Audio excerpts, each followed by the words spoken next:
ಎಲ್ಲ ವೀಕ್ಷಕರಿಗೂ ಆತ್ಮೀಯವಾದ ಸ್ವಾಗತ. ಕಳೆದ ವಿಡಿಯೋದಲ್ಲಿ ನವದುರ್ಗೆಯರ ಬಗ್ಗೆ ತಿಳಿಸಿದ್ದೆ. ಇವತ್ತಿನ ವಿಡಿಯೋದಲ್ಲಿ ನವದುರ್ಗೆಯರಲ್ಲಿ ಮೊದಲನೇ ಅವತಾರ ಶೈಲಪುತ್ರಿಯ ಬಗ್ಗೆ ಮಾಹಿತಿ ನೀಡುತ್ತೇನೆ. ಶೈಲಪುತ್ರಿಯ ಜನನದ ಬಗ್ಗೆ ಸಂಪೂರ್ಣ ಮಾಹಿತಿಯನ್ನು ನಾನು ನಿಮಗೆ ತಿಳಿಸಿಕೊಡುತ್ತೇನೆ. ದಯವಿಟ್ಟು ಈ ವಿಡಿಯೋವನ್ನು ಲೈಕ್ ಮಾಡಿ. 9 ದಿನಗಳ ಕಾಲ ಆಚರಿಸಲ್ಪಡುವ ನವರಾತ್ರಿ ಹಬ್ಬದಲ್ಲಿ ಮೊದಲನೇ ದಿನ ಶೈಲಪುತ್ರಿಯನ್ನು ಪೂಜಿಸಲಾಗುತ್ತದೆ. ಶೈಲ ಅಂದರೆ ಪರ್ವತ, ಪುತ್ರಿ ಅಂದರೆ ಮಗಳು. ಪರ್ವತರಾಜ ಹಿಮವಂತನ ಮಗಳು ಶೈಲಪುತ್ರಿ. ಪಾರ್ವತಿ ದೇವಿಯ ಅವತಾರವೆಂದೇ ಹೇಳಲಾಗುವ ಶೈಲಪುತ್ರಿಯ ಜನನದ ಹಿಂದೆ ಒಂದು ರೋಚಕವಾದ ಕಥೆಯಿದೆ. ದಕ್ಷ ಮಹಾರಾಜನ ಮಗಳು ದಾಕ್ಷಾಯಿಣಿ ಶಿವನನ್ನು ಪ್ರೀತಿಸಿ ಮದುವೆಯಾಗುತ್ತಾಳೆ. ಆದರೆ ಸ್ಮಶಾನ ವಾಸಿಯಾಗಿರುವ ಶಿವ ದಕ್ಷ ಮಹಾರಾಜನಿಗೆ ಇಷ್ಟವಿರಲಿಲ್ಲ. ಚೆಲುವೆಯಾಗಿರುವ ದಾಕ್ಷಾಯಿಣಿ ಶಿವನನ್ನು ವರಿಸಿದ್ದು ದಕ್ಷ ಮಹಾರಾಜನಿಗೆ ಅಸಮಾಧಾನವಾಗಿತ್ತು.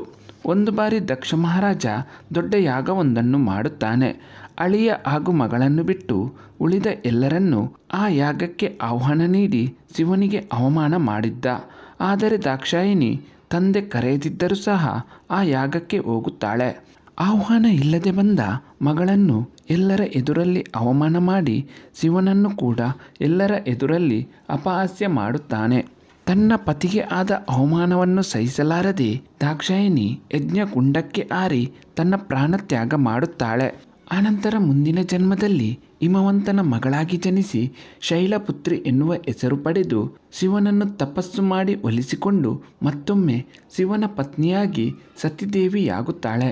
ಆದಿಶಕ್ತಿಯ ಸ್ವರೂಪಿಯಾದ ಶೈಲಪುತ್ರಿಯ ವಾಹನ ಗೂಳಿಯಾಗಿರುವ ಕಾರಣ ಆಕೆಯನ್ನು ವೃಷರುಧ ಎಂದು ಕರೆಯುತ್ತಾರೆ.